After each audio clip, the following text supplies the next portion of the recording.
अच्छा, अभी जैसे पूछ रहे थे कि टेस्ट केस जो हम लिखते हैं, जो टेस्ट केस हम लोग लिखते हैं तो क्या पेज वाइज लिखते हैं? ध्यान से समझो। पहली बात तो जो टेस्टिंग हम करते हैं वो हम करते हैं क्या, रिक्वायरमेंट वाइज।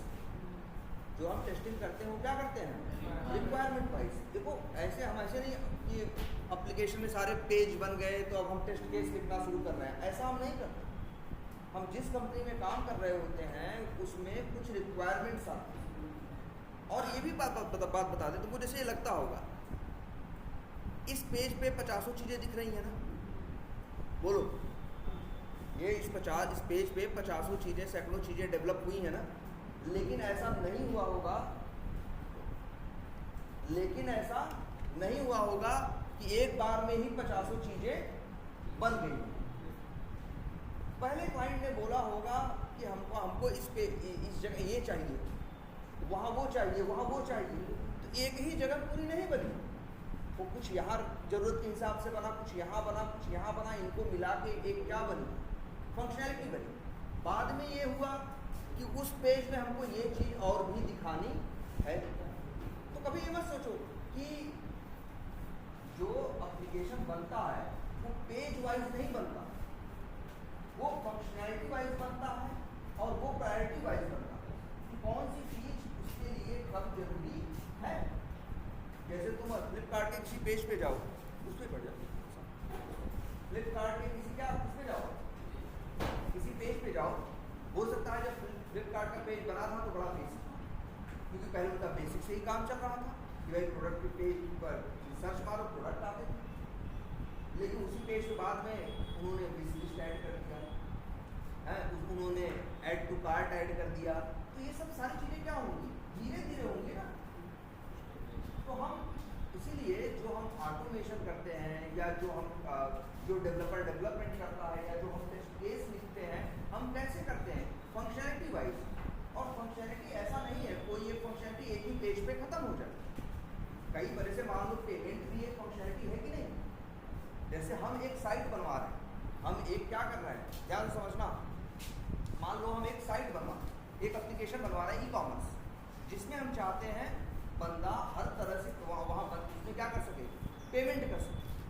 क्या कर सके, पेमेंट कर सके। भाई कोई सामान खरीदे, क्या बोल, ठीक है बात, उसमें क्या कर सके, मान लो पेमेंट कर सके। ठीक है, हम चाहते हैं कि बंदा मेरा सामान खरीदे और पेमेंट कर सके। अच्छा, पेमेंट के कितने ऑप्शन, अभी मेरे लिए जरूरी क्या है, जैसे हमें भाई एक तो रास्ता ये है कि हम बनवा लिए अपना, मतलब पहले प्रोडक्ट पेज बनवाए, पेमेंट वाली चीज़ें बनवाए, और बनवाने के बाद हमने पेमेंट किससे करवाया, हमने बैंक के थ्रू पेमेंट का ऑप्शन रखा। वैसे तो पेमेंट के ऑप्शन बहुत है, नेट बैंकिंग है, नेट बैंकिंग में ही 50 बैंक है, फिर वॉलेट वाले सिस्टम है, और पेटीएम है, यूपीआई है, यूपीआई की भी 2500 है, फिर इसके बाद वॉलेट वाला सिस्टम जो पेटीएम है वो भी है। तो 72 चीज़ें हैं कि नहीं पेमेंट की। अगर हम ये सोचें कि हम 72 चीज़ें बनवा के तब प्रोडक्ट लॉन्च करेंगे, तब तो मेरा प्रोडक्ट लॉन्च होते होते क्या हो जाएगा, टाइम लग जाएगा, और जो सामान हम बेचने रख रहे हैं वो सब रखे या तो आउटडेटेड हो जाएगा या तो खराब हो जाएगा। तो हम लोग ऐसा नहीं करते, हम लोग कहते हैं भाई पहले काम चले। तुम ही बताओ, कोई बिजनेस करते हो क्या सोचते हो, एकदम कर लेंगे तब नहीं, पहले सोचते हो कि कैसे इन्वेस्टमेंट करें और थोड़ा थोड़ा रेवेन्यू आना क्या हो, स्टार्ट हो, और फिर हम काम को क्या करते जाएंगे, बढ़ाते जाएंगे। ऐसा कभी नहीं होता कि एक पेज बना और उस पेज में सब कुछ बन गया एक बार में ना। एक उस काम को करने के लिए भले 3 पेजों में इस चीज़ की जरूरत है, इस चीज़ की जरूरत है, इस चीज़ की जरूरत है, तो पहले 3 पेज बनाया डेवलपर ने, ये चीज़ उसमें मेल वाली बना दी, ये वाली इसमें बना दी, ये वाली इसमें, कब तक, अब काम तो चल रहा है।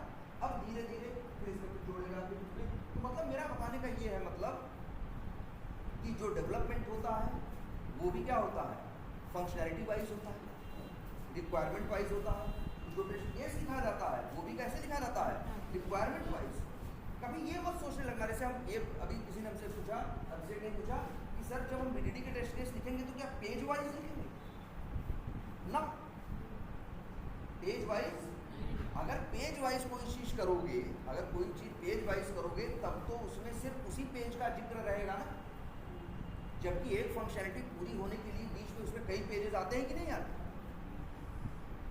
देखो हम काम करते हैं, टेस्ट केस लिखते हैं कि देखो डेवलपर डेवलपमेंट करता है क्या, रिक्वायरमेंट वाइज। हम टेस्ट केस लिखते हैं क्या, रिक्वायरमेंट वाइज।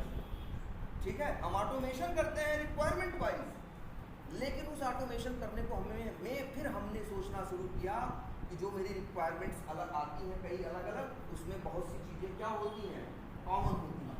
तब हमने सोचना शुरू किया, कोड मैनेज करने के लिए हमने पेज वाइज के बारे में सोचा। हम पेज वाइज टेस्ट केस नहीं लिखते, डेवलपर पेज वाइज डेवलपमेंट नहीं करता। ऐसा नहीं करेगा कि चलो पहले प्रोडक्ट पेज पे ही, सर्च पेज पे जितनी चीज़ें फिल्टर सब पहले पूरा डाल लेते हैं, तो 3 महीना तक पता चला वो लोग वही बनाते रह गए। 3 महीने तक कोई बिजनेस हुआ? बस क्या कस्टमर आएगा, सामान देखेगा, फिल्टर लगाएगा, बस वो कहेगा यार ये लोग फेक साइट है, इन लोग क्या सामान मिलता, पेमेंट का तो कोई ऑप्शन ही नहीं। तो कहेगा, ऐसे बनवाएगा वो क्या, पहले मेन चीज़ इसका ये बना दो, इसका ये बना दो, कम से कम काम चलने लगे। फिर धीरे धीरे चीज़ें क्या करते जाएंगे। हर आदमी ऐसे बिजनेस करना भी चाहिए।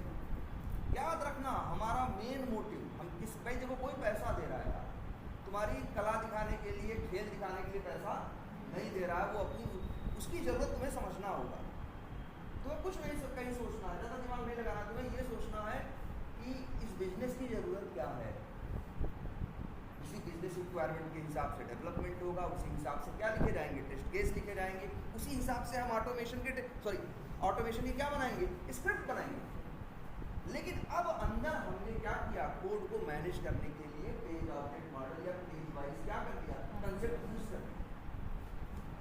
क्लाइंट ने नहीं बोला था, सामान खरीदने वाले ने नहीं बोला था कि भैया ऑटोमेशन करो तभी तुम्हारे यहाँ सामान खरीदेंगे, जब ऑटोमेशन में तुम पेज ऑब्जेक्ट मॉडल डाले हो। उसको इससे मतलब नहीं, डेवलपर को भी मतलब, डेवलपर भी कुछ नहीं कहेगा भैया,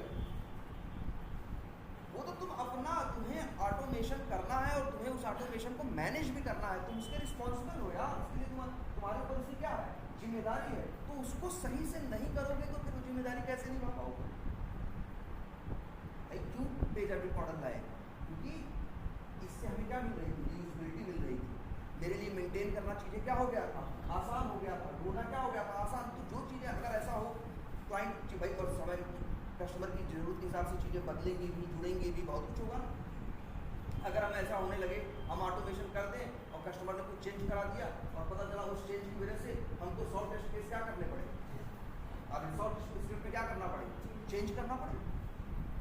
तो तुमसे कर भाई, वो तो जो तुम्हारा मैनेजर है या जो स्टेक होल्डर्स वो कहेंगे भैया हमने प्रोजेक्ट को ऑर्डर कर दिया, हमने बिल डाल दिया, टेस्टिंग चालू करो। तुम कहोगे अरे यार मेरा तो भी 150 टेस्ट केस हमारा तो अब नहीं चल पाएगा यार, 150 टेस्ट केस मेरे क्या है, इस चेंज की वजह से हमें अपने 150 टेस्ट केसेस में क्या करना है, चेंज करना है। और वो कह रहा है बेचारा चलाओ 2 दिन बाद, और तुम कह रहे हो यार 1.5 महीने तो हमको लगेगा क्या करने में, तो तुमको रखेगा ऑटोमेशन। हो सकता है ऑटोमेशन रखेगा लेकिन तुमको बाहर कर देगा, कहेगा भाई दूसरा आदमी समझदार आदमी लाओ जो छोटे से चेंज के लिए 1.5 महीना ना मांगता। और सही आदमी, यही वजह भी रही है जब शुरू में ऑटोमेशन आया था ना, हम लोगों ने तो ऑटोमेशन बहुत स्टार्टिंग से देखा था, जब नया एकदम आया ही था 2006 साल, ठीक है, जब उस टाइम पे तो ऐसा उसमें बहुत हुआ कि लोगों ने ऑटोमेशन स्टार्ट किया। पहले उतनी समझ भी नहीं थी, भाई जो भी चीज़ नई इवाल्व होती है तो धीरे धीरे वो उसमें आता है ना टाइम के साथ लोगों ने झेला। बहुत से ऑटोमेशन के प्रोजेक्ट बंद हो गए, स्क्रैप हो गए, रीज़न ये कि मेंटेनेंस, अगर प्रॉपर फ्रेमवर्क बना के अगर इस हिसाब से मैनेज नहीं किया तो छोटे से चेंज की वजह से उनसे कहा जाता था यार ये भाई एप्लीकेशन तो बदलेगा, कस्टमर थोड़ी ना जो सामान वो कस्टमर अपने कहेगा भाई, कस्टमर जैसे उसको पता चलता है मार्केट में क्या चल रहा है, बिजनेस वो चीज़ें नहीं इम्प्लीमेंट करवाएगा, चीज़ें क्या होंगी, चीज़ें चेंज होंगी। जब चीज़ें चेंज होंगी तो उस सिचुएशन में क्या होगा, तुम्हारे यहाँ अगर तुम कहोगे हमको 2 महीने लगेगा, वही हो रहा था शुरू में ऑटोमेशन में, छोटे से चेंज आते थे और क्या हो जाता था, महीने भर का काम पैदा हो जाता था। तब सामने वाले लगता था यार इसको इतनी सैलरी दे रहा है, इतना पैसा दे रहा है, सब कुछ दे रहा है, और किसी काम का भी। तब इसीलिए लोगों ने धीरे धीरे क्या इम्प्लीमेंट करना स्टार्ट किया। तब वही लोगों ने सोचा कैसे, जब सोचा तो धीरे धीरे वो निकल के आया किसकी शक्ल में, फ्रेमवर्क की शक्ल में। अब फिर उसी में हम लोग सब कुछ देखते हैं। पेज ऑब्जेक्ट मॉडल उसी का लिखा है, एक ग्रुप है, एक पार्ट, एक आर्किटेक्चर है। वो तो पेज ऑब्जेक्ट मॉडल तुम्हारे अंदर की चीज, कस्टमर तुम्हारे पेज ऑब्जेक्ट मॉडल को नहीं जानता, मैनेजर नहीं जानता। अगर मैनेजर जानता भी है, मैनेजर तुम्हारा पेज अपलोड करने नहीं आएगा, हाँ तुम्हारा टेस्ट केस पढ़ के वो समझ सकता है, लेकिन वो भी ऑटोमेशन के टेस्ट केस को देख के थोड़ा उसको कम समझ, तब भी ज़्यादा से ज़्यादा उसे क्या सबसे ज़्यादा समझ में कहाँ से आएगा, ऑटोमेशन के टेस्ट केस को देख के। तब भी उसमें हमने मेथड ऐसे कॉल किए थे ना, log valid login, navigate to marketing, ऐसे थोड़ा बहुत वो समझ सकता है, लेकिन अगर वही BDD आ जाए तो बहुत अच्छे से समझ सकता है। ठीक है, तो चलो, तो इसलिए याद रखना टेस्ट केस कोई पेज वाइज लिखे नहीं जाएंगे, रिक्वायरमेंट वाइज लिखे जाएंगे। एक फंक्शनलिटी, हाँ एक फंक्शनलिटी कई पेजेस से मिलकर बनता है। हाँ टेस्ट केसेस जैसे तुम लिखोगे, देखो इसमें भी दो सिचुएशन हो सकती है। एक कि एक एप्लीकेशन में तुम पहुंचे, डेवलपमेंट हो रहा था 2 साल से, टेस्टिंग का कोई नामो निशान नहीं था, पहले वही लोग डेवलप कर रहे थे, वही लोग क्या कर रहे थे, टेस्ट कर रहे थे, उनका बजट कम था। ऐसा करते हैं जब नए नए लोग स्टार्टअप ओपन करते हैं, किसी नए कंसेप्ट पे क्या करते हैं, काम करते हैं, तो उनके पास इतना बजट थोड़ी ना होता है। अक्सर स्टार्टअप वाले क्या होते हैं,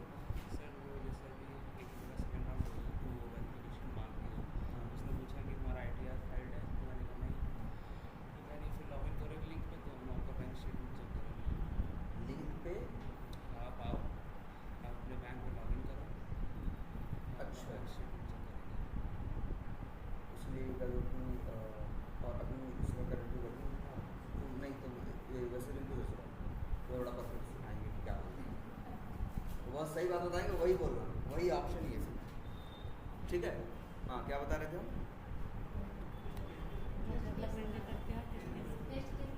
कुछ पूछ रहे थे ना।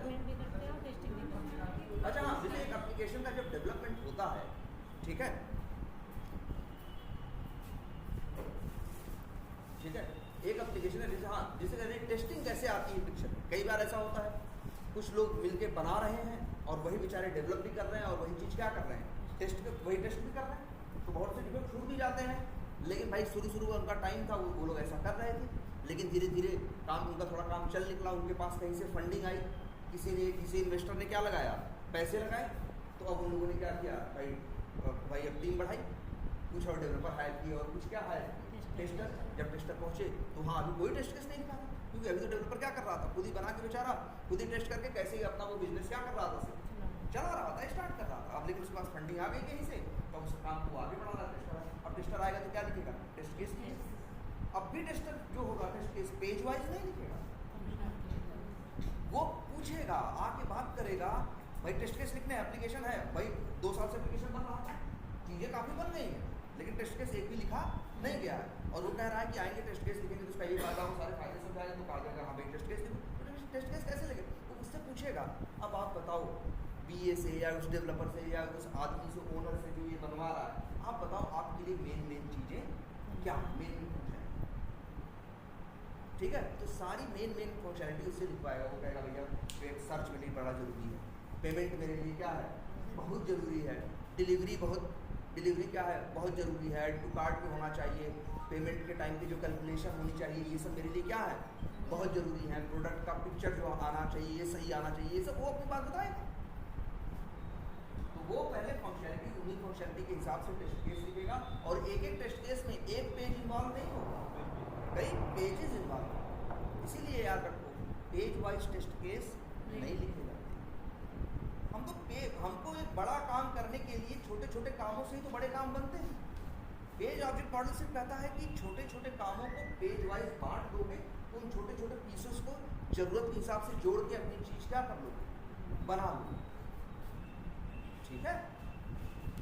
अच्छा चलो अब ये देखो, तुम लोग पहले, अभी तो हम लोग को एक काम करना है, कुकुम्बर के टेस्ट केस लिखे गए थे ना, पहले फिर से कह रहे हैं यार प्रोजेक्ट जरूर शेयर किया करो, ठीक है, प्रोजेक्ट जरूर शेयर किया करो, और जो नाम हम देते हैं उस टाइम पे उस चीज़ को, हम बड़े स्टैंडर्ड नाम यूज़ करते हैं, वही यूज़ करो, कुछ भी यूज मत करो, ठीक है। ऐसा नहीं कि हमें अलग करना है, इसलिए गुड़ को गोबर कहना शुरू कर देंगे, तो ये कहने की ज़रूरत नहीं है। अच्छा अब लेकिन अगर कुकुम्बर यूज़ करना है तो हमने कल बात बताई थी ना, कुकुम्बर बड़ी ज़बरदस्त चीज़ है। पहले क्या था, तुम्हारा टेस्ट केस था ना, और टेस्ट केस से क्या करते थे तुम, ऑटोमेशन। टेस्ट केस की 2 लाइन डिलीट कर दो, अगर एक्सेल में जो टेस्ट केस लिखा था, तो क्या तुम्हारा ऑटोमेशन नहीं चलता था? क्योंकि उसका उससे कोई कनेक्शन था ही नहीं।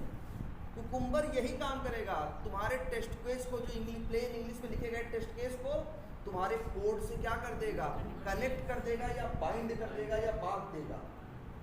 और अब जब चलेगा टेस्ट केस, जो अंग्रेजी में लिखी हुई चीज को चलाओगे और उससे बधा हुआ कोड जो पीछे है वो क्या करेगा, चलेगा और वो काम होगा सारा। मतलब टेस्ट केस से, हाँ बस टेस्ट केस से कोड की क्या हो गई, बाइंडिंग। चल देखो, जो ऐसा नहीं कि जो तुमने कोड में लिखा है वो चलेगा। तुम ऐसा नहीं कर सकते कि जावा की क्लास उठाओ और चला दो, चलने लगे ना। चलेगा कौन? जैसे इससे पहले नहीं था, पेज वाइज क्लास तुम्हारी नहीं चलती थी, चलता कौन था, टेस्ट केस ना। पेज वाइज क्लास तुम्हारी नहीं चला करती थी, चलता कौन था तुम्हारा, टेस्ट केस। याद करो।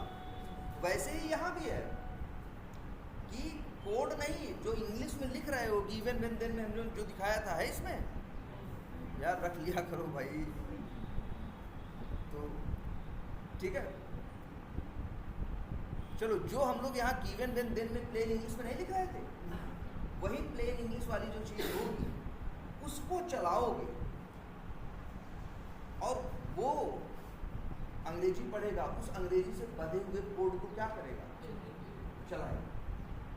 तो चलाने वाला कौन है, वो अंग्रेजी। तो जो गाइड कर रहा है वो किसमें लिखा है, जो गाइड जिसके साथ जिस मतलब एक तरह से कहे ना, ऑटोमेशन का जो लॉजिक लिखा है कि ऑटोमेशन में क्या, इस टेस्ट केस का जो लॉजिक लिखा है वो कोड में नहीं लिखा है, यहाँ अंग्रेजी में लिखा है। तो सबसे अच्छी बात है, कोई भी तुम्हारे ऑटोमेशन, वो टेस्ट केस के जो ऑटोमेटेड स्क्रिप्ट का लॉजिक है, कोई भी देख के क्या कर सकता है, एकदम प्लेन अंग्रेजी में तो लिखा है, झंझट वाली कोई चीज। हाँ समझो। तो देखो एक चीज और देखो ध्यान से भैया, एक लेयर बढ़ जाएगी। पहले क्या थी, टेस्ट केस लेयर थी, पेज लेयर थी, जेनरिक मेथड की लेयर थी, और अंतिम में तुम्हारी कौन सी थी, वेब ड्राइवर की लेयर। एक देखो पहले क्या, टेस्ट केस एक रनर था, रनर एक क्लास थी, रनर चलता था और फिर क्या, रनर कॉल करता था, रनर कॉल करता था टेस्ट केस को, टेस्ट केस कॉल करता था पेज वाइज क्लास को, पेज वाइज क्लास कॉल करता था जेनरिक मेथड को, जेनरिक मेथड कॉल करता था वेब ड्राइवर को, और तुम्हारा काम होता था। अब जानते हो आगे दिखाएंगे क्या होगा, पहले चलेगा रनर, हाँ वहाँ पे भी पहले चलेगा, पहले कितने तो हो गए थे, लिख लेते हैं क्या है पहले भाई, पहले रनर था, रनर चलाता था किसको, टेस्ट, हाँ टेस्ट केस या टेस्ट स्क्रिप्ट को, वो चलाता था किसको, पेज, हाँ पेज वाइज क्लास की फंक्शनैलिटी को, फंक्शंस को हैं, और ये चलाता था किसको, जेनरिक मेथड्स को, और ये चलाता था किसको, वेब ड्राइवर। ये थी ना टोटल इतनी चीजें थी, 1 2 3 4 5। अब जानते हो क्या होगा, अब ऐसे होगा, एक होगा रनर, एक होगा क्या, टेस्ट स्क्रिप्ट नहीं, वही फीचर फाइल दिखाया था ना, और उसमें क्या बनाया था, सिनेरियो। रनर चलाएगा फीचर फाइल के सिनेरियो, फीचर फाइल का जो सिनेरियो है वो चलाएगा जावा के कोड को, जावा का कोड लिखा जाएगा, जो चलाएगा किसको, देखो रनर ने चलाया फीचर फाइल के सिनेरियो को, फीचर फाइल के सिनेरियो हमने बताया ना, फीचर फाइल में गिवन व्हेन देन में स्टेप लिखे थे, तो उन स्टेप से बधा हुआ कुछ कोड था ना, तो रनर चलाएगा फीचर फाइल को, फीचर फाइल चलाएगा उस बधे हुए जावा कोड को, और फिर जावा कोड चलाएगा यही से यही वो जावा कोड चलाएगा पेज वाइज फंक्शंस को, page wise functions generic method को। तो एक लेयर बढ़ गई कि नहीं बढ़ गई, ध्यान से देखो, पहले सिर्फ कौन सी लेयर थी,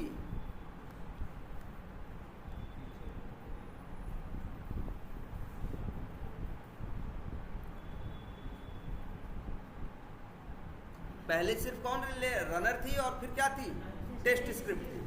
अब टेस्ट स्क्रिप्ट के बजाय दो हो गई, फीचर फाइल सिनेरियो और जावा का कोड। इसको अकेले को डेवलपर को समझना, वो मैनेजर को, डेवलपर को, बीए को समझना क्या था, मुश्किल काम था। या एक मैनुअल टेस्टर को समझना क्या था, मुश्किल, या बहुत मुश्किल था। जब वो जानता नहीं तो क्या समझेगा बेचारा। लेकिन इसको समझना अब क्या है, यही चीज दो पार्ट में बांट दी गई। लॉजिक लिख दिया गया इंग्लिश में, इम्प्लीमेंटेशन कर दिया गया जावा। तो अब कोई भी टेस्ट केस का लॉजिक देख के क्या कर सकता है, मैनेजर भी समझ लेगा, मैनुअल टेस्टर भी समझ लेगा, डिजाइनर, किसी को भी समझाओगे यार। हम तो कह रहे हैं जो नई काम कंपनी कर रहा है उसको भी दिखाओगे तो वो भी समझ जाएगा है, जिसको अंग्रेजी आती होगी वो भी समझ जाएगा। गिवन वो भी जानता होगा, दिया हुआ वेन मतलब सब, जब जितने अंग्रेजी के वर्ड लिखे वही जोड़ के पढ़ लो बस, ट्रांसलेट करेगा एकदम सही चीज निकल के आएगी, एकदम सही बात उसको समझ में। देख रहे हो, जहां पहले टेस्ट स्क्रिप्ट की सिर्फ एक लेयर थी, अब टेस्ट स्क्रिप्ट क्या होगा, दो लेयर में बट जाए, एक अंग्रेजी की और एक कोड की। पहले सिर्फ कोड वाली लेयर थी। पहले भी टेस्ट केस थे, लेकिन टेस्ट केस का जो टेस्ट केस इंग्लिश में पहले भी लिख देते हैं फीचर फाइल, ये भी लिख देते हैं क्या, इंग्लिश से नहीं, इंग्लिश में लिखी जाती है ना फीचर फाइल। पहले भी टेस्ट केस इंग्लिश में बंदा लिख रहा था, किसमें लिख रहा था, इंग्लिश में, एक्सेल में, लेकिन उसका इनसे कोई डायरेक्ट कनेक्शन नहीं, कोई कनेक्शन नहीं था, बस वो तो पढ़ के वही ऑटोमेट कर रहा था।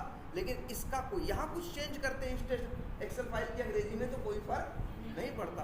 इसमें आओगे अंग्रेजी में एक कामा भी गायब कर दोगे तो तुम्हारा वो काम नहीं करे। बात समझ में आई? कुछ नहीं, बस यही है, फीचर फाइल को जावा के कोड से क्या करना है, बाइंड करना है, जोड़ना है। अच्छा, दो चीज कैसे जोड़ते हो भाई, लकड़ी का दो टुकड़ा कैसे जोड़ोगे, अरे फेविकोल से जोड़ोगे ना यार। उसी को क्या बोलते हैं इंग्लिश में, ग्लू। ग्लू यही तो होता है, गोंद को ही क्या बोलते हैं, एक तरह से ग्लू बोलते हैं ना। फेविकोल भी एक ग्लू है, या सब जितने भी हैं सब क्या है, ग्लू है ना। तो आगे देखोगे इसमें एक कंसेप्ट मिलेगा किसका, ग्लू का। वही ग्लू ही तो है जो फीचर, इस फीचर अंग्रेजी के फीचर फाइल को जावा के कोड से क्या करेगा, जोड़ेगा। ठीक है, चलो देखते हैं। लेकिन ये सब कुछ एक बेसिक आइडिया लग रहा है ना, बस यही अच्छा है इसका। कुकुम्बर क्यों आजकल खूब चल रहा है मार्केट, सिर्फ इसी वजह से। इम्प्लीमेंटेशन इसका क्या है, मतलब जो भी है इसमें सारे स्टेक होल्डर्स अपना कंट्रीब्यूशन दे सकते हैं।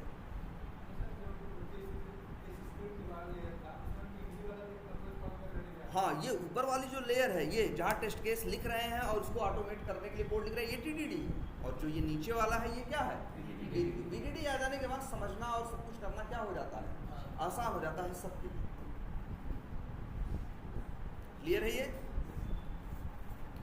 चलो अब, लेकिन ये सब कुछ तभी हो सकता होगा जब तुम्हारे सिस्टम पे कुकुम्बर होगा। यही जोड़ने के लिए, यही फीचर फाइल को जावा के कोड से बांधने के लिए ही तो किसका इस्तेमाल होता है, वही कुकुम्बर ही है जिसके सहारे ये चीजें हो सकती हैं। कुकुम्बर को टूल भी बोलते हैं, और फिर वैसे सही से देखा जाए तो फ्रेमवर्क, सही से देखा जाए तो क्या है, फ्रेमवर्क है। ठीक है, वैसे सेलेनियम को भी बहुत से लोग टूल भी बोलते हैं, बहुत से लोग फ्रेमवर्क भी बोलते हैं, बहुत से लोग एपीआई भी बोलते हैं। सेलेनियम भी खुद में एक एपीआई है यार। सेलेनियम ड्राइवर का कहीं इंट्रोडक्शन देखो तो लिखा होगा, it's a functional testing API. ठीक है, चलो तो अब ये सब कुछ करने के लिए तुम्हें चाहिए क्या, कुकुम्बर। अब ये तुम्हारे इक्लिप्स में है नहीं पहले से, उसके लिए तुम्हें क्या करना होगा, पहले तो नेट से कनेक्ट करना होगा।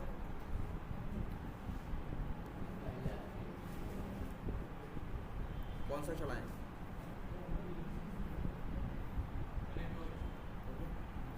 चलो ये देखो। अच्छा, अब तुम्हें जानते हो कुकुम्बर इंस्टॉल करना है तो तुमको क्या करना होगा जानते हो, एक नया वर्ड सुनो यार। ये जो क्लासेस में हम वर्ड बताते हैं बड़े इंपॉर्टेंट है, ये लिख लिया करो कॉपी में। ठीक है, ये जो वर्ड्स बताते हैं, अब तुम्हें एक वर्ड, तुम्हें जानते हो क्या करना होगा, अगर तुम्हें इक्लिप्स में, वैसे देखो कुकुम्बर यूज करना है तो एक रास्ता है। जावा में कुछ भी करना है तो क्या चाहिए? जार। जावा में कुछ भी करना है तो वैसे क्या चाहिए? जार चाहिए, मिल जाएगी, लो उसको यूज करो, बिल्ड बात करो, ऐड करो, काम करो। चाहे सेलेनियम यूज करो, चाहे जो कोई यूज करो। दुनिया में जावा में लाखों जार्स बनी हुई है। कुकुम्बर भी यूज करना है तो कुकुम्बर की भी जार चाहिए होगी। कुकुम्बर की भी क्या चाहिए होंगी? जार चाहिए होंगी। कुकुम्बर की 3 जार तुम्हें चाहिए होगी। हाँ, 3 जार होती है कुकुम्बर की। एक का नाम होता है कुकुम्बर JVM, एक का नाम होता है कुकुम्बर JUnit और एक का नाम होता है कुकुम्बर कोड। ये 3 जार अगर चाहो तो नेट से डाउनलोड करो, बिल्ड पाथ करके ऐड करो, तुम्हारा तब कुकुम्बर काम कर सकता है। लेकिन अब इसमें एक लेकिन जुड़ा हुआ है। तुम बताओ कोडिंग किस पे करना? अगर मान लो तुम कोडिंग इक्लिप्स नहीं यूज कर रहे हो, तुम कोडिंग किस पे कर रहे हो? नोटपैड पे ना, इंटेलिजेंट नहीं, तुम कोडिंग किस पे कर रहे हो? नोटपैड। भाई इक्लिप्स चलाने के लिए तो क्या, जैसे जावा का प्रोग्राम आजकल तुम्हारे पास 4 GB 8 GB है रैम में। मान लो किसी के पास बेचारे के पास न होता, 2 ही GB की रैम है, 1 ही GB की रैम है, तो बेचारा इक्लिप्स नहीं चला पा रहा है। लेकिन एफिशिएंट कोडर है, वो जानता कहेगा भैया हम इतनी मेरी प्रैक्टिस है, हमें सब मेथड के नहीं आता है, हम नोटपैड पे भी लिखेंगे तो कोई गलती नहीं करेंगे, तो तब भी नोटपैड पे लिख के काम कर सकता है कि नहीं कर सकता? लिख सकता है कि नहीं लिख सकता? तो अगर एक बंदा चाहे कि हम ऑटोमेशन करेंगे और हम कुकुम्बर फ्रेमवर्क इम्प्लीमेंट करेंगे अपने ऑटोमेशन में, तो उसे और नोटपैड पे कोडिंग करेंगे, तो उसे सिर्फ ज़रूरत है किसकी? 3 जार्स। और बाकी सिस्टम पे JDK डालेगा और जैसे जावा से कंपाइल करना और जावा से रन कराना, रन कराएगा, चलेगा नहीं चलेगा? उसका चलेगा ना। लेकिन ये तो भाई हमारे पास, हमको लगता है कि भैया ना रैम की कमी है ना किसी की कमी है, तो हम लोग क्या यूज़ करते हैं? कोई ना कोई एडिटर।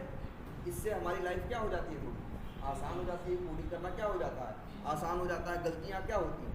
कम हो जाती हैं। तो लेकिन अगर इक्लिप्स के साथ तुमको यूज करना है कुकुम्बर को, तो सिर्फ जार से काम नहीं चलेगा। तब तुमको चाहिए होगा क्या? Cucumber Eclipse plugin. अब इसमें एक चीज वर्ड ये तुमको समझ में आएगा, क्या? प्लगइन। तुम्हें यूज करना पड़ेगा इक्लिप्स में, तुम्हें डालना होगा क्या? कुकुम्बर का प्लगइन। ठीक है, अब वर्ड आ गया क्या? प्लगइन। प्लगइन क्या तुम्हारे हिसाब से? प्लगइन, जैसे देखो प्लगइन का क्या मतलब है? प्लगइन जैसे कई बार होता है ना, कैसे बताएं, जैसे ये है, ये क्या कहते हैं, ये प्रोजेक्टर है, वाइट दिखा रहा है। मान लो इन्होंने एक सिस्टम दे रखा है कि यार तुम चाहो तो इसके लेंस में शीशा लगा सकते, तो ऊपर से एक शीशा लगा दे लाल, तो दिखने लगे कैसा? रेड दिखने लगे। तो ये क्या कहेंगे? हमने उसमें क्या कर दिया? कुछ लगा दिया, कुछ जोड़ दिया या कुछ वो कर दिया ना, तो इसे क्या कहते हैं? प्लगइन। तो लेकिन ये बताओ, हमको लाल पिक्चर देखनी है, तो ये बताओ क्या हम इसके लिए और सीधे शीशा ले आएंगे तो लाल पिक्चर दिखेगी? पहली चीज़ क्या चाहिए?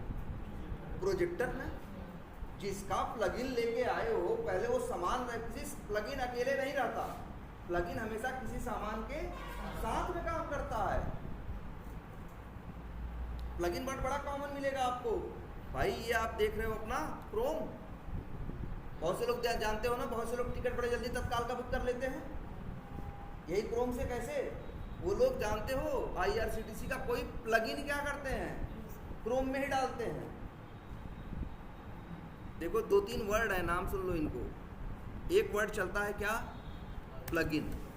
एक चलता है एड ऑन, और एक और वर्ड चलता है, एड ऑन है, प्लगइन है, बहुत से लोग ये भी बोलते हैं एड इन। ठीक है, या बहुत से लोग बोलते हैं क्या? एक्सटेंशन। ये फाइल वाला एक्सटेंशन नहीं है, मतलब कुछ जोड़ के उस चीज़ की फंक्शनलिटी या क्षमता या कैपेबिलिटी क्या कर देना? बढ़ा देना। वही काम होता है प्लगइन का। लेकिन उसके लिए वो चीज़ तो पहले होनी चाहिए जिसकी क्षमता बढ़ाना चाहते हो। तो ऐसे ही क्रोम में, यार क्रोम में कितने प्लगइन है मालूम है? कम से कम 1-8 लाख तो होंगे। इसमें पड़े नहीं हुए हैं, 1-8 लाख अगर इसमें पड़ जाएंगे तो चलेगा कहाँ से बेचारा।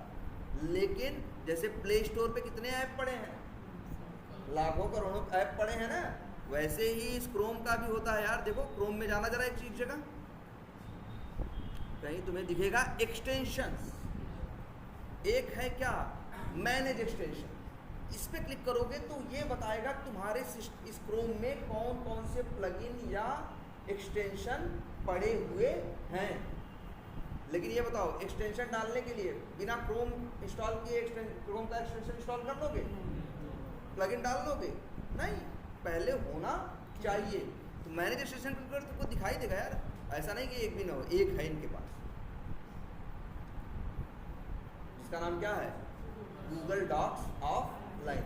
ये शायद मेरे ख्याल से कुछ प्लगइन ऐसा होगा, जानते हो क्या करता होगा, गूगल डॉक है ना, जहाँ डॉक्यूमेंट अपलोड करते हैं, शायद ऑफलाइन होने के बाद भी जितना पुराना है उतना वो तुमको दिखा सकता होगा, शायद ऐसी क्वालिटी के साथ आया। अदरवाइज जिस मान पर नेट बंद हो गया, नेट नहीं भी है, तो कम से कम जो पुराने डॉक्यूमेंट है तुम अपने देख सकते, शायद इसीलिए होगा ही। और एक काम करते हैं, प्लगइन देखने हैं, चले जाओ कहाँ, जैसे प्ले स्टोर है वैसे ये क्या है, विजिट क्रोम वेब स्टोर है। यहाँ पूरी प्लगइन्स दिखेंगे तुम्हें लाखों में। नेक्स्ट करते जाओ, जैसे फ्लिपकार्ट पे कितने प्रोडक्ट हैं, कोई गिनती नहीं है, वैसे इसमें बहुत वो हैं प्लगइन्स। अब अपने काम का तुम ढूंढो, तुम्हें क्या करना है, अरे 2 अक्षर लिखो तो सही बस। अगर हमको टिकट बुक करना है तत्काल वाला, IRCTC लिख दिया,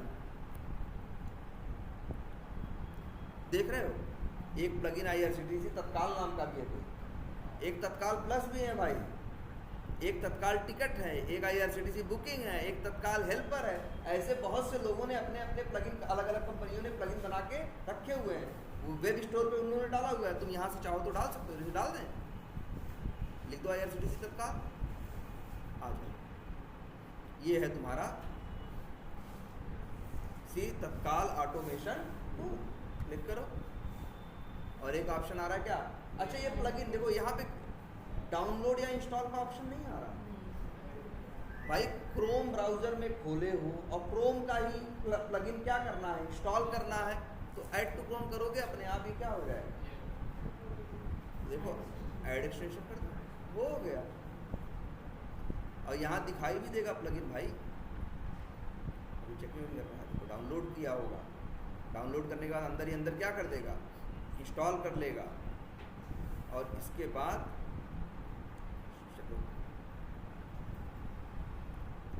यहाँ कहीं दिख रहा है, नहीं दिख रहा है, एक्सटेंशन की लिस्ट में जाओ,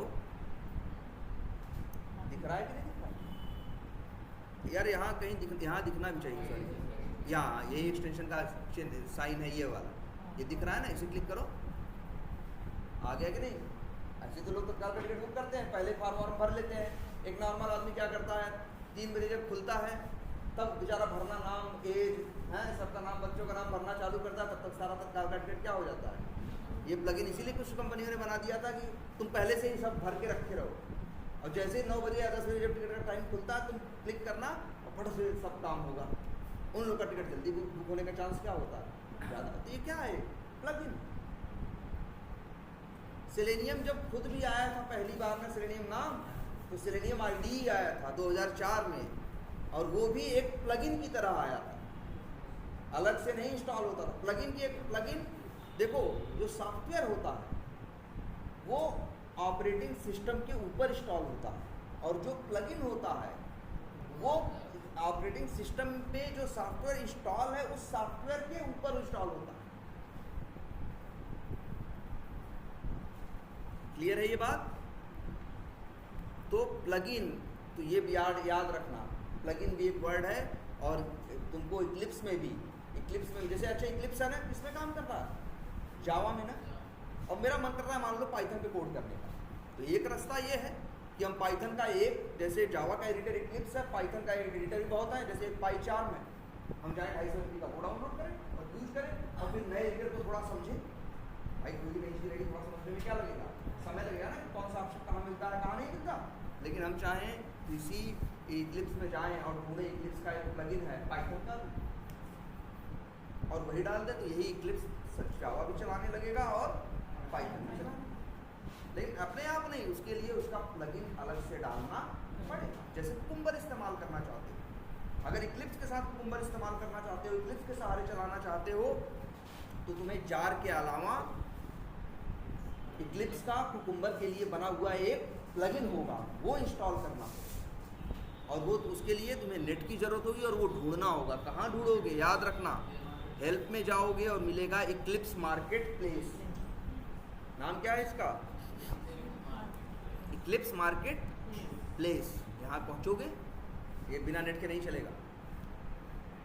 सब सारे प्लगइन नेट से बने हुए हैं और सारे इक्लिप्स वालों ने नहीं बनाए हैं, लोग अलग अलग कंपनियां वाले बना बना के उस पर डाल देते हैं।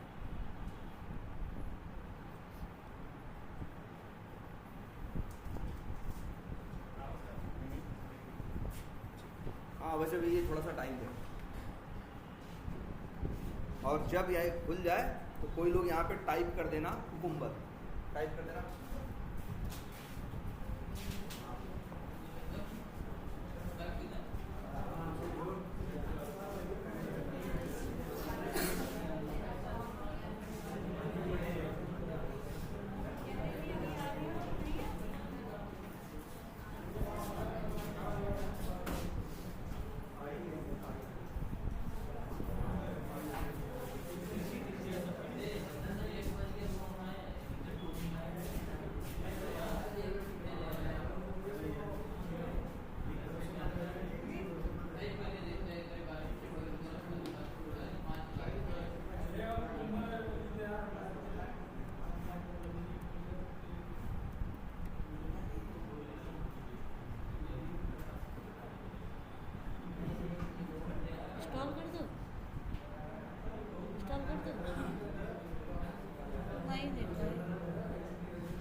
सर्च कर देना ना।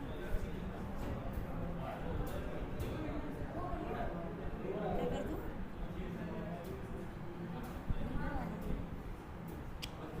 मान लो क्या मालूम नहीं क्या बताने वाले होंगे।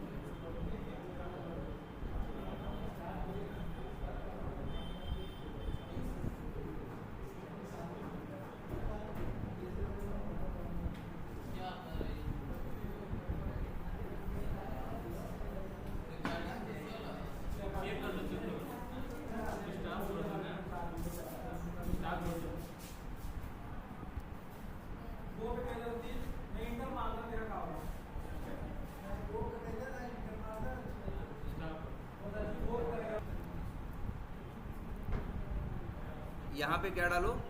कुकुम्बर, और लिखने के बाद इंटर मारो। नेट बंद है।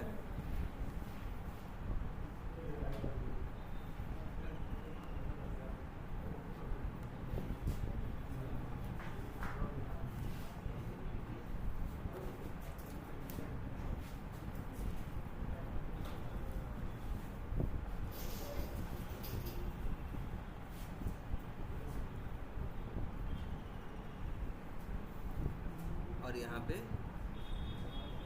सर्च कर दो, सॉरी कुकुम्बर, इंटर मारो।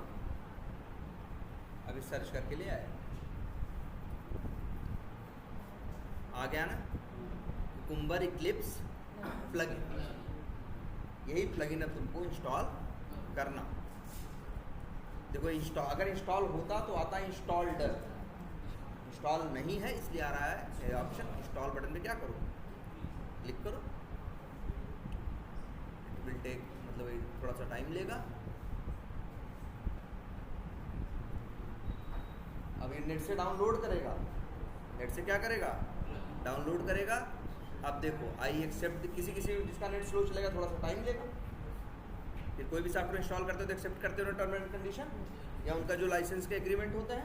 अब इसके बाद क्या करोगे, अरे फिनिश, हाँ फिनिश बटन पे क्या कर दिया, क्लिक कर दिया।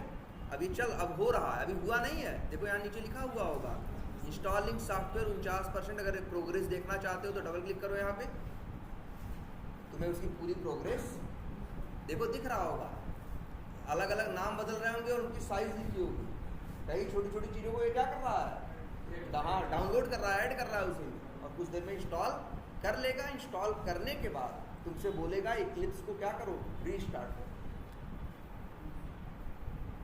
अब तुम इक्लिप्स में कुकुम्बर के साथ आसानी से काम कर सकते हो। जब तक ये प्लगइन नहीं रहेगा, और अगर ये प्लगइन नहीं है और तब सोच रहे हो तो तब तुम इक्लिप्स के सहारे चला नहीं पाओगे। तब तो तुम्हारे पास वही रास्ता है, कौन सा, जो जावा सी करके कंपाइल करते थे और जावा कमांड के थ्रू क्या करते थे, रन करते थे। अगर तुमको चाहिए इक्लिप्स के साथ कुकुम्बर यूज़ करना है, हाँ तो प्लगइन डालना पड़ेगा।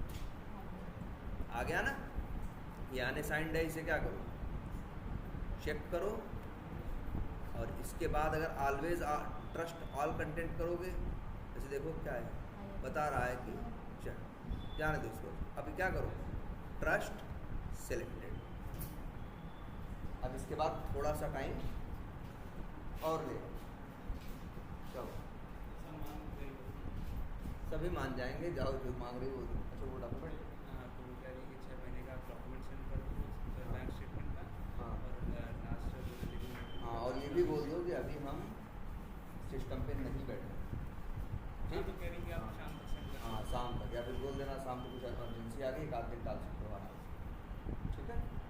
हाँ मतलब ऐसा नहीं कि भेज रहे हैं फिर आधे घंटे भेज रहे हो, फ़ोन कर रहे नहीं भेजो, अरे ये 15 मिनट जब भी तुम्हारे पास है ही नहीं, कहाँ से भेज दोगे। तो इसलिए कोई ऐसा स्टेबल बहाना बनाओ, जैसे कि क्या कहीं बाहर हैं या कोई अर्जेंसी है, सिस्टम के पास नहीं है, तो भैया अभी नहीं भेज सकते ना, ठीक है।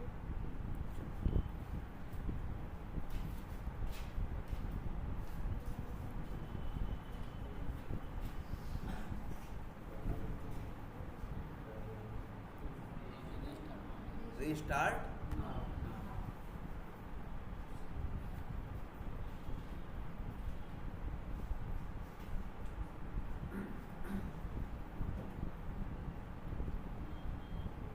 अब तुम्हारे इसमें इक्लिप्स में वो कुकुम्बर आ चुका। ऐसे ही तुम सबको इंस्टॉल करना है अपने अपने सिस्टम पे, ठीक है। और इसको इंस्टॉल करने के बाद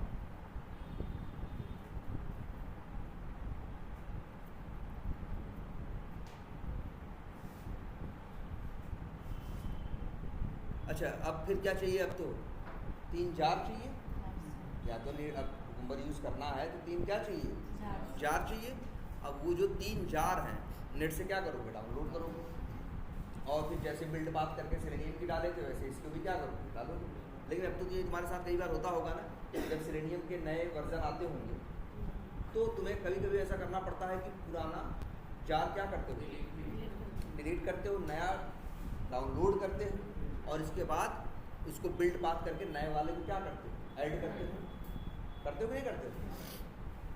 अब इसी काम को, अच्छा जार का एक और है, देखो जो जार नहीं होती, जार का एक सिनोनिम है पर्यायवाची जिसका नाम होता है, कई लोग जार भी बोलते हैं और कई लोग क्या बोलते हैं, डिपेंडेंसी भी बोलते हैं। क्या वो डिपेंडेंसी डाउनलोड कर लो, इसका मतलब है वो जार डाउनलोड करने की बात है। तो ये दोनों एक तरह से क्या है, सिनोनिम है।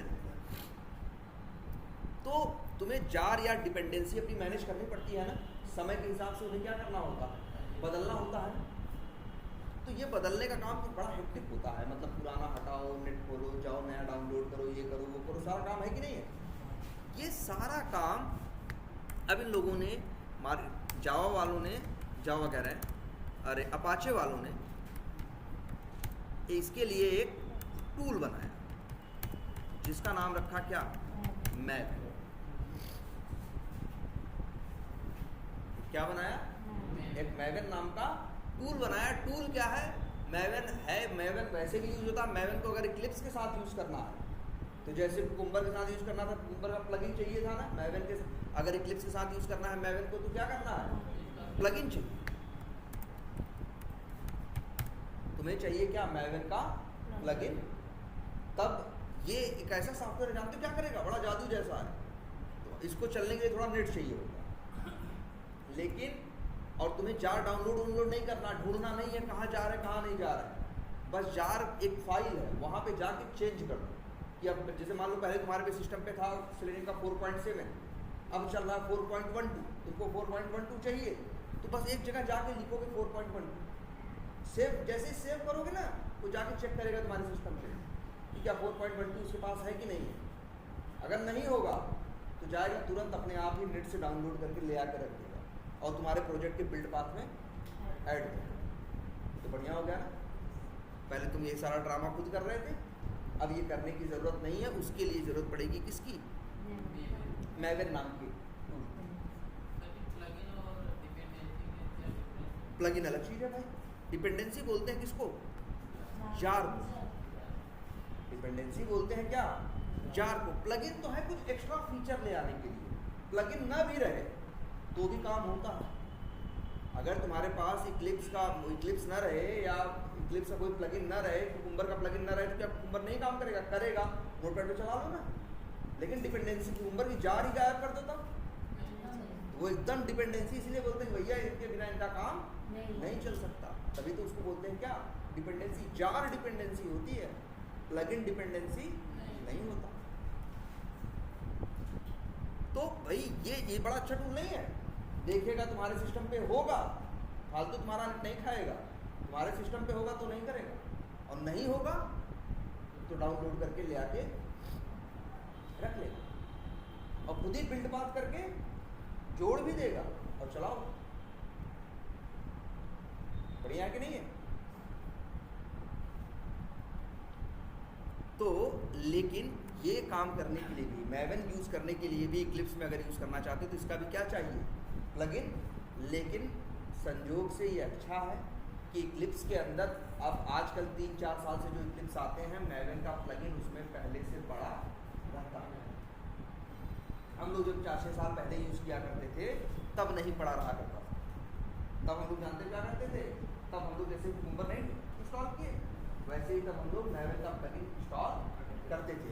और उसका नाम क्या था जानते हो? उसका नाम था M2, मतलब मैवन टू इक्लिप्स।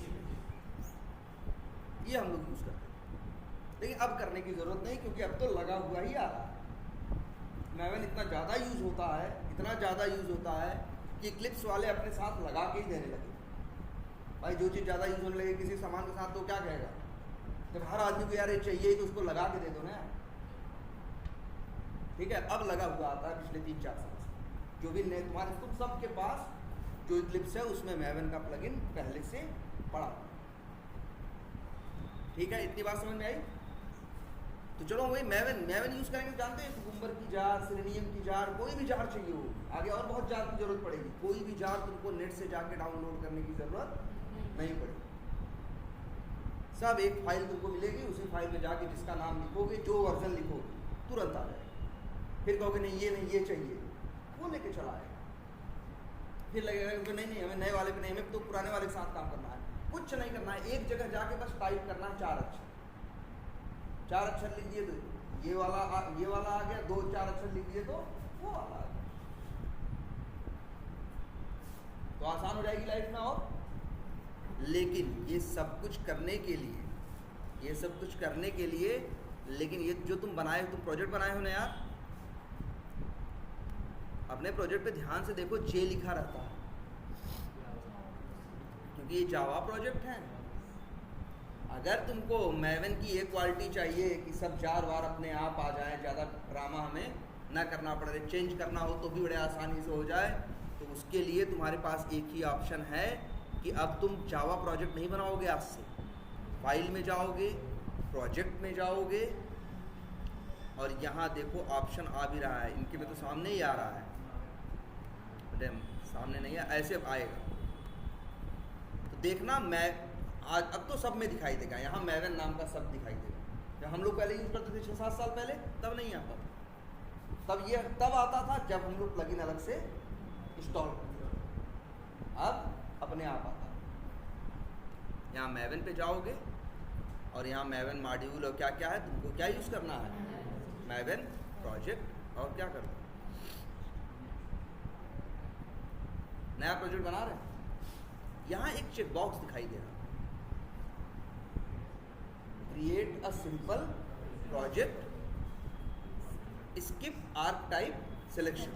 तो अभी बात ज़्यादा दिमाग नहीं लगाना है, बस इतना याद रख लो, इस चेक बॉक्स को क्या कर देना है, चेक कर दो। चेक कर दोगे, ठीक है, ये चेक कर दोगे। और क्या दिख रहा भाई, नेक्स्ट। सबको ये करना है। अब यहाँ कुछ एक फॉर्म जैसा आ गया ना, भरना है। अब यहाँ आ गया एक वर्ड, क्या, ग्रुप आईडी। यहाँ भरना है क्या, आर्टिफैक्ट आईडी। अब क्वेश्चन उठता है सर कि ग्रुप आईडी क्या होता है और आर्टिफैक्ट आईडी क्या होता है। तो अच्छा देखो, जो ये प्रोजेक्ट बनाएंगे हम लोग, कुछ लोग काम करेंगे ना, जो काम करेंगे लोग वो किसी कंपनी के होंगे ना, या किसी टीम के हिस्सा होंगे ना। तो ग्रुप आईडी में जो कल्चर है हमारा, जो हम लोग यूज़ करते हैं, जो स्टैंडर्ड है वो ये है। लिखने के तो यहाँ कुछ भी लिख दो, ABCD लिख दो, मोड़ भदोही कुछ भी लिख दो, सब चलेगा। लेकिन मोड़ भदोही यहाँ नहीं लिखना है। यहाँ हम लोग लिखते हैं जैसे पैकेज का नाम, घास भूसा कुछ भी लिखोगे पैकेज बनेगा कि नहीं बनेगा। लेकिन हम एक फॉलो करते हैं ना स्टैंडर्ड, कॉम लिखते हैं, डॉट कंपनी का नाम लिखते हैं, डॉट प्रोजेक्ट का नाम लिखते हैं ना। तो वैसे ही यहाँ ग्रुप आईडी में करते हैं। ग्रुप आईडी में हम लोग अक्सर क्या लिखेंगे, कॉम डॉट वही कंपनी का नाम, ठीक है। जैसे अच्छा मान लो मेरी कंपनी है एक्सपर्ट, और हम लोग किसी कंपनी के लिए काम करना है, जिस कंपनी का नाम क्या है, मेक माई ट्रिप। और मेक माई ट्रिप के पास मान लो एक सॉफ्टवेयर बनवा रहा है मेक माई ट्रिप, इसके लिए एक CRM बनवा रहा है अपनी। देखो हम एक कंपनी है, हम लोग सॉफ्टवेयर बनाते हैं, सर्विस बेस्ड कंपनी है। हमसे एक कंपनी बात करती है जिसका नाम क्या है, मेक माई ट्रिप। उसके पास हजारों एम्प्लॉई हैं, अपने काम को, अपने बिजनेस को मैनेज करने के लिए वो क्या बनवाना चाहता है, एक CRM। तो अब हम उसका ऑटोमेशन करेंगे तो जानते हो क्या बनाएंगे, पैकेज का नाम कॉम डॉट कंपनी का नाम मतलब क्या, कॉम डॉट MMT। और डॉट अगर CRM का नाम मान लो क्या है, MMT CRM है या CRM है, तो com dot MMT dot CRM। और फिर डॉट पेजेस डॉट ऐसे करके बना रहे थे ना, ऐसे बनाते हैं। जैसे अगर हमें यहाँ बनाना है, एक्सपर्ट व्यू बना रहा है मान लो एक CRM एप्लीकेशन बी टाइगर नाम का अपने लिए, तो वो कैसे नाम रखेगा, com dot expert view automation मतलब कॉम डॉट EVA। और आर्टिफैक्ट आईडी में डालेगा जो उसके प्रोजेक्ट का नाम होगा। प्रोजेक्ट का नाम क्या है, बी टाइगर मान लो है, बी टाइगर ऑटोमेशन मान लो मेरा प्रोजेक्ट है, तो हम लिखेंगे क्या, बी टाइगर ऑटोमेशन। ये दो चीज़ लिखनी है, कुछ भी लिख सकते हो, लेकिन हम हमेशा वैसा ही लिखते हैं जैसा लिखना चाहिए, ठीक है। हम वैसा ही लिखते हैं जैसा हमें लिखना चाहिए, ठीक है। पैकेज का नाम भी तो ऐसे करते हो ना, तो वैसे ही इसके साथ भी हम सेम करते हैं। इसके बाद और बाकी नेम डिस्क्रिप्शन बड़ी कहानी और है ना, कोई कुछ लिखने की ज़रूरत नहीं है। बड़ी दो चीज़ें हैं, ग्रुप आईडी और आर्टिफैक्ट आईडी, ठीक है। इसका बड़ा एक और अच्छा यूज़ दिखेगा बाद में, लेकिन अभी इतना करना है बस, दे लोगे और इसके बाद क्या करोगे, फिनिश। ये देखो एक बी टाइगर ऑटोमेशन नाम का प्रोजेक्ट बन गया कि नहीं। जो आर्टिफैक्ट आईडी दिए थे उसी नाम का प्रोजेक्ट बना कि नहीं बना। जो आर्टिफैक्ट आईडी होगी उसी नाम का क्या बनेगा, प्रोजेक्ट। और अब इसके अंदर, और यहाँ तो बड़ा छोटा छोटा दिख रहा है, अभी अगर बढ़ाएं इसके ऊपर M लिखा होगा, J नहीं लिखा होगा। हमारे हर प्रोजेक्ट के ऊपर ध्यान से देखो J लिखा रहता है ना, इसके ऊपर M लिखा होगा। देख के जान जाते हैं लोग कि यार ये तो मैवन प्रोजेक्ट है, ये जावा प्रोजेक्ट नहीं है। अब इसके बाद ये आ गया।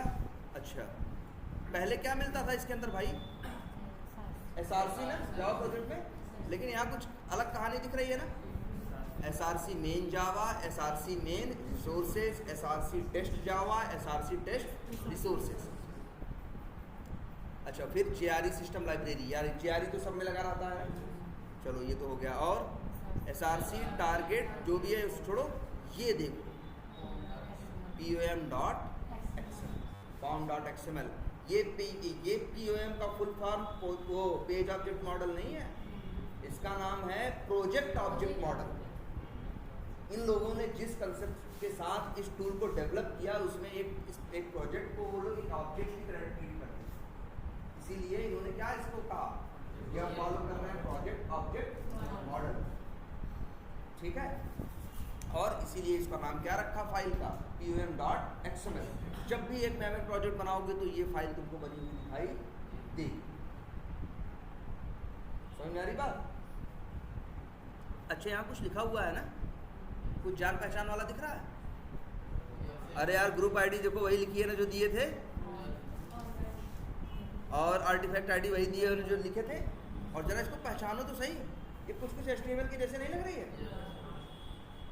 HTML भी ऐसे होती थी ना, इनपुट पे शुरू हुआ, इनपुट पे खत्म हुआ, ए पे शुरू हुआ, ए पे क्या हुआ, खत्म हुआ, जिस टैग पे शुरू उसी टैग पे खत्म, वैसे तो ये भी है। लेकिन भाई ये HTML नहीं है, ये क्या है? XML। क्या है? XML। और जान लो एक बात, XML जो है वो HTML का बाप है। पहले HTML नहीं आई थी, पहले क्या आया था? XML। XML वाले अपना काम कर रहे थे, XML में डेटा रखने के लिए जैसे JSON नहीं बनाया गया, क्या है डेटा रखने का एक तरीका हो तो है, वैसे ही XML भी डेटा रखने का एक क्या था? तरीका था। ये तो बाद में जब लोगों ने वेब एप्लीकेशन के बारे में, इंटरनेट की खोज हुई और इन चीज़ों के बारे में सोचना शुरू किया, तब उन लोग को भी कुछ बनाना था, तो उन लोगों ने एक लैंग्वेज बनाई, क्या? HTML। लेकिन जिसे कहते हैं ना, वो इंस्पायर्ड कहाँ से थे? XML से। वो इंस्पायर्ड कहाँ से थे?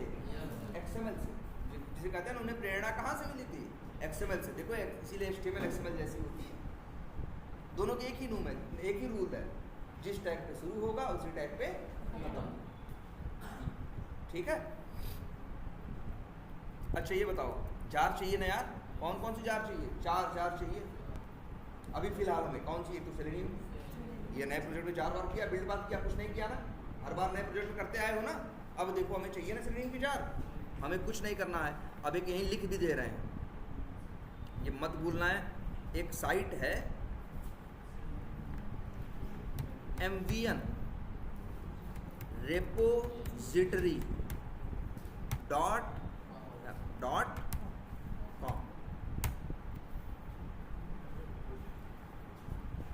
आ गया ना, खुल गया। यही वो साइट है। इस साइट, ये जो साइट है MVN repository, जानते हो किसकी है? इसके मालिक भैया अपाचे वाले ही। इस साइट पे ये लेकिन फ्री है। इनका एक रूल है कि कोई भी, जैसे प्ले स्टोर का क्या रूल है कि हमारे यहाँ अपना ऐप डालो, मन करे तो फ्री करो और मन करो तो पैसा दो। कई ऐप मांगते हैं ना कि 49 रुपया दो तो डाउनलोड करेंगे, है ना। लेकिन मैवन का ये रूल है, हमारे यहाँ कुछ भी डालोगे तो पैसा नहीं मांग सकते, क्योंकि हम भी पैसा नहीं लेते। तो हमारे यहाँ जो भी अपना सॉफ्टवेयर या जार डालेगा, ये बहुत बड़ी लाइब्रेरी है, इसकी जानते हो? जार्स की, जहाँ पे लाखों जार है। लेकिन लोग की एक शर्त है, कोई भी हमारे यहाँ अपनी जार डालना चाहेगा, उसका वो कीमत नहीं हो सकती। वो जो भी यहाँ रहेगा सब क्या रहेगा? हम लोग भी फ्री और ओपन सोर्स हैं, तो जो यहाँ आएगा उसको भी फ्री और ओपन सोर्स ही होना पड़ेगा। अगर कोई जार बनाए और सोचे हम पैसा चार्ज करेंगे, तो मैवन वाली अपनी उसकी जो जार होगी इस साइट पे नहीं रखेंगे, कहेंगे भैया अपनी साइट कहीं और रखो, कहीं और से बेचो। हमारे यहाँ आएगा तो फ्री रहेगा और ओपन सोर्स है। यहाँ सब पड़े हैं, बता दो रहे लाखों जार हैं। हमें तो 4-6-8 चाहिए ना अपने, अभी पूरे कोर्स में 8-10 जार यूज करोगे और क्या यूज करोगे, लेकिन हैं यहाँ पे लाखों में। हमें क्या चाहिए अभी बताओ? सेलेनियम। अब पहले सेलेनियम जाते थे, सेलेनियम की साइट पे जार डाउनलोड करते थे ना। अब देखो क्या करोगे, सेलेनियम लिख दो या सेलेनियम जावा, कुछ भी लिख दो बस, और सर्च आ गया ना सेलेनियम जावा, क्लिक किए। अब बहुत वर्जन रहे हैं सेलेनियम के यार। सेलेनियम वेब ड्राइवर जो है सेलेनियम 2 से शुरू हुआ था, 2, 2.1, 2.2, 2.3 ऐसे करते करते चला गया 2.53 तक। फिर इसके बाद आया 3, फिर 3 वाला खूब चला, फिर कहाँ 4, सब कुछ यहाँ रखा है। जो भी तुमको नए से नया सेलेनियम चाहिए हो, पुराने से पुराना, ये भी बता रहा है। देख लो, सेलेनियम 2 जब पहली बार आया था, कब आया था? 2011 में। सेलेनियम 2 जिसे बोलते हैं सेलेनियम ड्रग ड्राइवर, पहली बार इन लोगों ने मैवन पे कब डाला था? 2011 में, 12 साल पहले।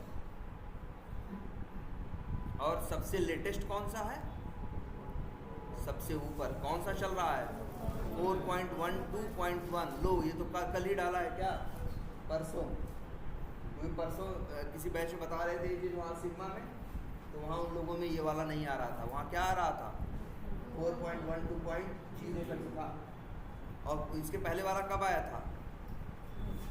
1 सितंबर को। इसके पहले वाला 31 जुलाई, 7 जून को, 8 मई को, ऐसे जब जब अपना बनाए होंगे वो लोग यहाँ पे डालें।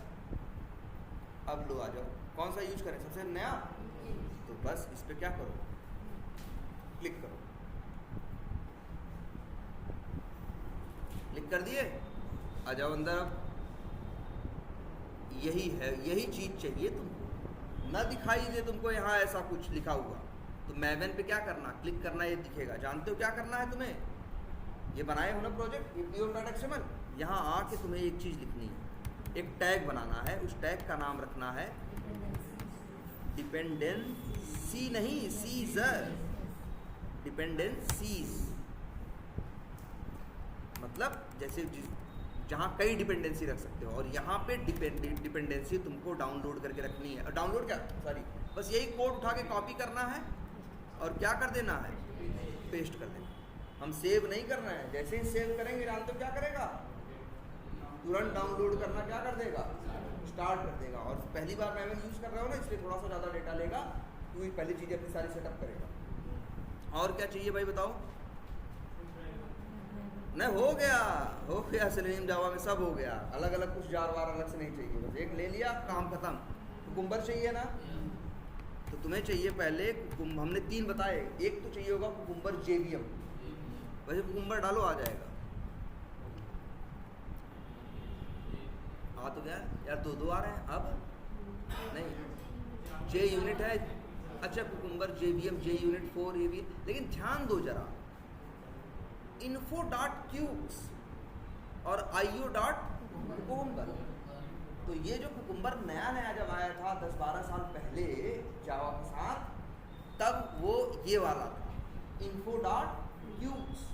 लेकिन 2019 में आने के बाद कुकुम्बर में इन लोगों ने कुछ बड़े चेंजेस किए, और इन लोगों ने एक वर्जन जो उतारा, उसका एड्रेस क्या है?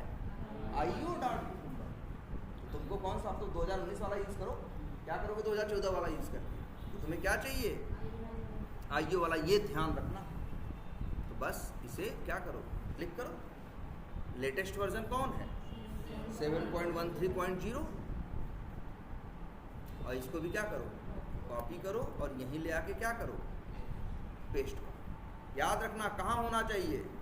डिपेंडेंसीज के अंदर। लेकिन देखो सेव नहीं कर रहा है, जैसे ही सेव करेंगे डाउनलोड करना क्या कर देगा? ये स्टार्ट कर देगा। और देख लेते हैं, और एक का नाम क्या था हमने बताया? Cucumber core. क्या है?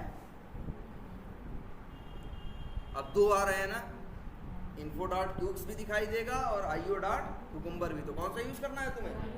io.cucumber। लो कॉपी किया और इसको भी क्या कर दिया?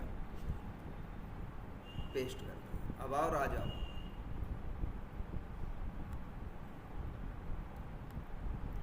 सॉरी, अब यहाँ सर्च करो। एक अब तीसरा है जिसका नाम है cucumber, sorry cucumber J unit. वैसे यहीं आ जाएगा, सर्च मारो। लेकिन ये याद रखना, ऐसा मत कर देना कि कुकुम्बर JVM का वर्जन 7.13 ले लिए, कुकुम्बर कोर का 7.12 ले लिए, कुकुम्बर JVM का 6 ले लिए, तब नहीं चलेगा। जो लेना, तीनों का वर्जन क्या लेना? सेम लेना।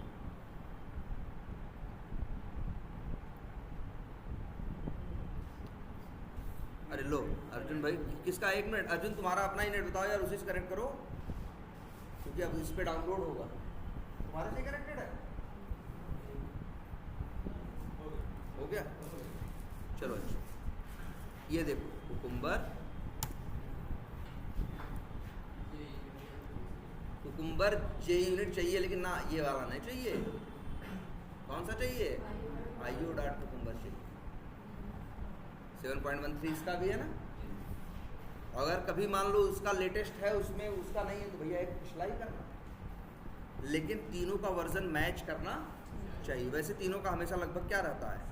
सेम ही रहता है। लो जी, ये अब थोड़ा इनको दाहिने बाएं सेट कर लो, देख लो क्या मिल रहा है तुमको। छोटा करके दिखा रहा है। प्रोजेक्ट के अंदर एक क्या है?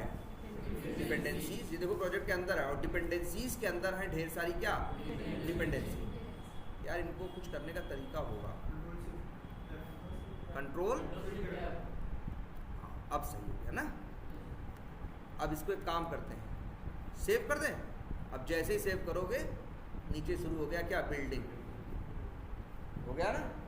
अब ये भैया लेगा थोड़ा टाइम, यहाँ पे क्लिक करो, तुमको दिखाई देगा।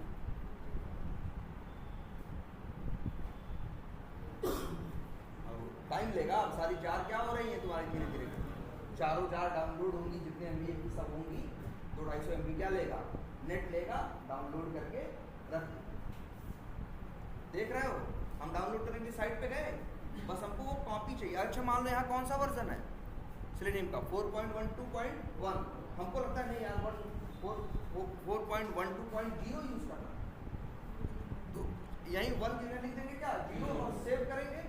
वो जाके देखेगा मेरे सिस्टम पे वो 0 पड़ा है कि नहीं पड़ा, 4.12.0 देखेगा नहीं पड़ा है, तो उसको भी वहीं से डाउनलोड करके चलाएं। जैसे मेरा मन करा था भैया हमको तो ये पुराना वाला 3.14, कुछ नहीं करना, बस यहीं आके लिखना है क्या? 3.1 पे, और कंट्रोल S करके जैसे सेव करोगे जाएगा, नेट से ढूंढ के डाउनलोड, वहीं एम्बियन रिपोजिटरी से ढूंढ के लाएगा और डाउनलोड करके रखेगा और बिल्ड पास करके प्रोजेक्ट में लगा भी देगा। अच्छा है ना। और लेकिन अगर है तुम्हारे सिस्टम पे पहले से पड़ा हुआ, तब नहीं करेगा।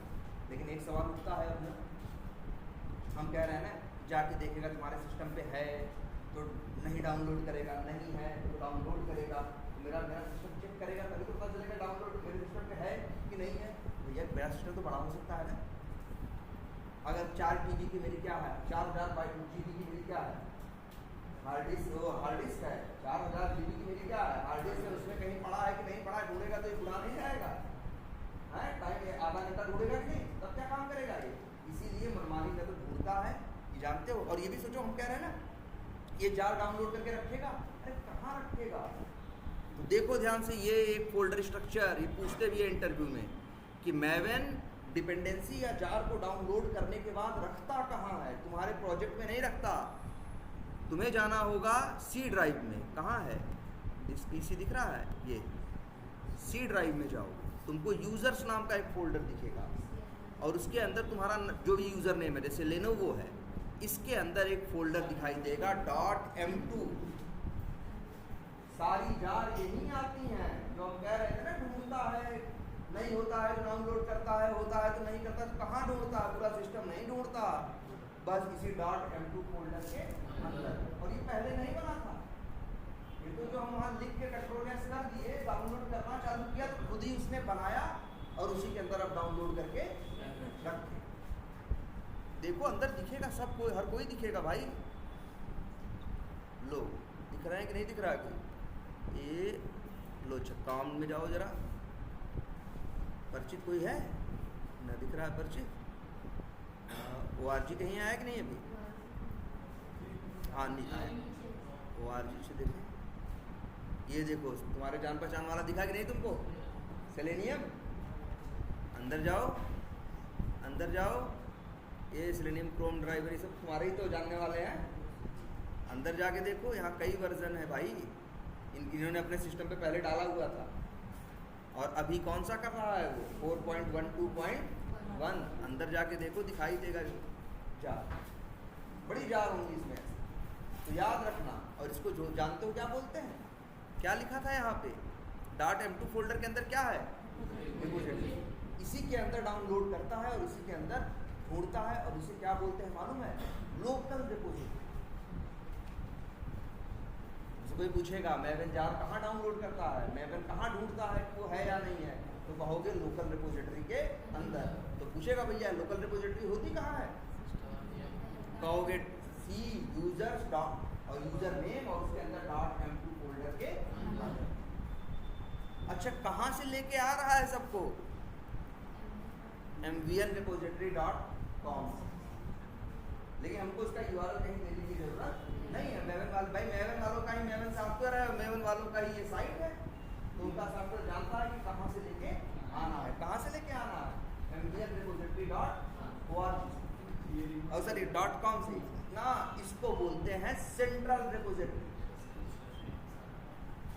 तो मैवन वर्ड जब आता है तो दो रिपोजिटरी का नाम आता है, एक लोकल रिपोजिटरी जो तुम्हारे सिस्टम में .m2 के अंदर है, और एक सेंट्रल रिपोजिटरी जो सारी दुनिया के लिए, जिसको सब भाई कोई भी यूज करेगा, मैं तुम सब लोग यूज करोगे ना, सबका आएगा कहाँ से? Central repository. और कहाँ आएगा? Local repository.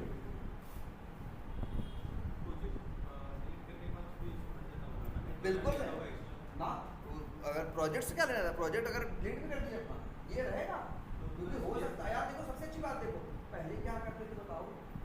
पहले तुम लोग ये किया करते थे, एक प्रोजेक्ट बनाए, जार कॉपी करके पेस्ट करके वही जार 10 जगह रखते थे ना। अब सोचो 10 जगह रखने की जरूरत नहीं है। पूरे सिस्टम में जितने भी मैवन प्रोजेक्ट बनाओगे उनको जार चाहिए होगा, तो यही एक ही जगह से उठाएंगे। अगर एक प्रोजेक्ट डिलीट कर दें और ये भी डिलीट हो जाए तो बाकी जो प्रोजेक्ट पूरे सिस्टम से रखते हैं उनका क्या होगा? सब हाँ एक ही जगह सब आएंगे। ये तो बड़ी बढ़िया चीज़ है। और सबसे बड़ी चीज़ देखो, नए पुराने सारे वर्जन एक साथ रहेंगे। देखो इनके सिस्टम पे देख लो, कई हैं, कौन कौन से हैं देखो।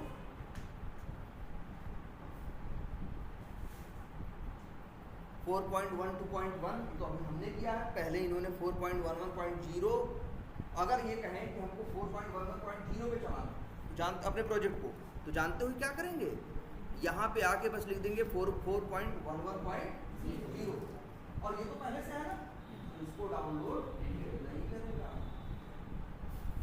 ये पहले से है। और इस सिस्टम पे 100 प्रोजेक्ट बना डालो। अगर 100 मैवन प्रोजेक्ट है तो अपनी जार वो यहीं से उठा लो। अगर मैवन प्रोजेक्ट बनाओगे तो अपने आप pum.xml बनेगा, और हाँ यहाँ आके लिखना तो पड़ेगा। लिखना पड़ेगा। बताओ, मान लो किसी प्रोजेक्ट में कोई जार चाहिए, किसी प्रोजेक्ट में कोई जार नहीं, मनमानी सारी लग जाएगी तो दिक्कत हो जाएगी ना भाई। हाँ, इस प्रोजेक्ट में कौन सी जार चाहिए? तो हमको लग रहा था 4 चाहिए, तो हमने यहाँ चारों का नाम लिखा, 4 है। किसी प्रोजेक्ट में दूसरी जार चाहिए होती, सब लेकिन पड़े कहाँ रहेंगे? सब .m2 के अंदर ही, और नाम लिखोगे जिसका वो मिलेगा, इस प्रोजेक्ट के साथ आएगा। लेकिन वो बिल्ड पाथ राइट लेके वो सब खत्म। क्या EXE कहाँ आती है भाई? EXE जार कहाँ होती है? ये बस जार की जिम्मेदारी लेता ये है डिपेंडेंसी। लेकिन ये सिर्फ इसकी जिम्मेदारी, जावा की डिपेंडेंसी क्या होती है? जार। ये तो सेलेनियम वाले पर लाए थे कि EXE ले लिए हैं। वो मैवन जो बना है वो सेलेनियम वालों के लिए थोड़ी बना था। मैवन तो दुनिया भर के लोग जो जावा के जितने भी जावा के डेवलपर्स हैं सब मैवन यूज करते हैं। और जावा के डेवलपर्स को EXE नहीं चाहिए, क्या चाहिए? जार। और तुम EXE चला रहे हो ना, तुम विंडोज सिस्टम यूज कर रहे हो ना, लाइनक्स वाली EXE कहाँ चलाते हो? उनके यहाँ EXE नहीं चलती, मैक वाले के यहाँ EXE नहीं चलती। अगर मैक यूज करोगे तो इसी सेलेनियम क्रोम ड्राइवर की EXE डाउनलोड नहीं करोगे। क्रोम ड्राइवर वाली यूज करते हैं क्या जानते हो? DMG file. विंडो वाले यूज करते हैं क्या? EXE। मैक वाले यूज करते हैं क्या? DMG। और जो क्रोम ड्राइवर वाले जो उनके वाले होते हैं लाइनक्स वाले, उनमें कोई एक्सटेंशन नहीं, सीधा क्रोम ड्राइवर। ठीक है, तो भाई अब सब लोग सबसे पहला काम यही है